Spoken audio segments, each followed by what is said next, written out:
Si Jesus ang tanging daan patungo sa Ama. Sinabi ni Jesus sa kanila, "Huwag kayong mabagabag. Magtiwala kayo sa Diyos at magtiwala rin kayo sa akin. Sa tahanan ng aking Ama ay maraming silid.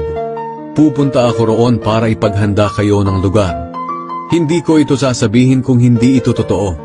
Kapag naroon na ako at naipaghanda na kayo ng lugar, babalik ako at isasama kayo, upang kung nasaan ako, ay naroon din kayo. At alam nyo na ang daan papunta sa pupuntahan ko."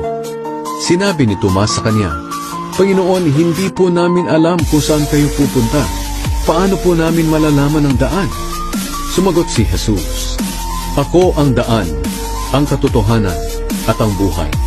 Walang makakarating sa Ama kung hindi sa pamamagitan ko.